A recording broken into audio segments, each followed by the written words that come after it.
Mercury software tutorial subscribe பண்ணுங்கள், bell icon press பண்ணுங்கள். Daily updates உங்களுக்கு கிடைக்கும். ஆர்எக்ஸ் மெடியில் ஃபினான்ஷியல் இயர் 2 மினிட்ஸில் க்ரியேட் பண்ணிடுறோம்.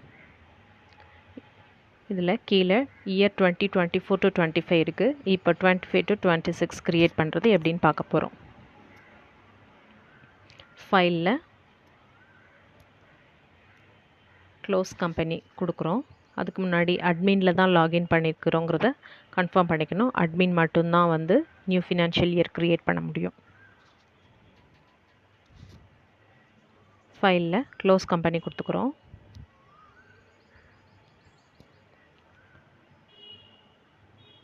அடுத்து ஃபைலில் நியூ ஃபினான்ஷியல் இயர் கிளிக் பண்ணுறோம். அதில் கம்பெனியோட நேம் டைப் பண்ணிவிட்டு ஃபினான்ஷியல் இயர் 2025 க்ரியேட் பண்ணுறோம். ஜிஎஸ்டியோட டைப் ரெகுலர் காம்போசிட்னு இருக்குது. ரெகுலர்னால் ஜிஎஸ்டி ஆட் ஆகும், காம்போசிட்னா நோ டேக்ஸ் நோ ஜிஎஸ்டி. ஏற்கனவே காம்போசிட்டாக இருக்கிறவங்க ரெகுலராக மாறணுன்னா ரெகுலர் கிளிக் பண்ணிவிட்டு ஓகே கொடுத்தீங்கன்னா ரெகுலர் ஆகிடும். ஓகே கொடுத்தோன்னே நியூ ஃபினான்ஷியல் இயர் க்ரியேட் ஆயிடுது. ஓகே கொடுத்துட்றோம்.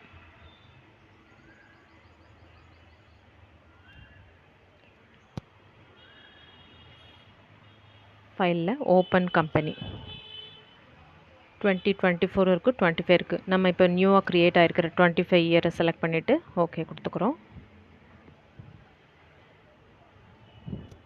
24ல் உள்ள ஸ்டாக் டீட்டெயில்ஸும் இங்கே கேரி ஃபார்வர்ட் ஆகிடுது. மெனூஸ் எல்லாமே டிஸ்பிளே ஆகுது, செக் பண்ணுறோம். மாஸ்டர்ஸில் கஸ்டமர் டீட்டெயில்ஸ் செக் பண்ணுறோம்.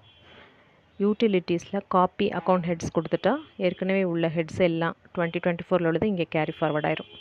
மாஸ்டரில் கஸ்டமர் டீட்டெயில்ஸ் செக் பண்ணுறோம். சேல்ஸ்மேன் டீட்டெயில்ஸ், சப்ளையரோட டீட்டெயில்ஸ் எல்லாமே பார்த்து செக் பண்ணுறோம்.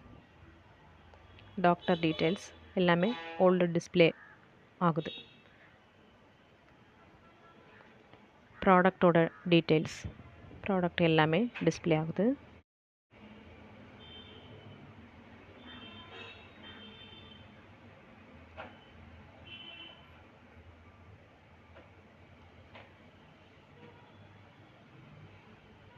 ப்ராடக்ட்ஸ் குரூப்பில் போய் செக் பண்ணுறோம். சேல்ஸில் நியூ என்ட்ரி போடும்போது பில் நம்பர் 1லேருந்து க்ரியேட் ஆகிறத இதில் பார்க்குறோம்.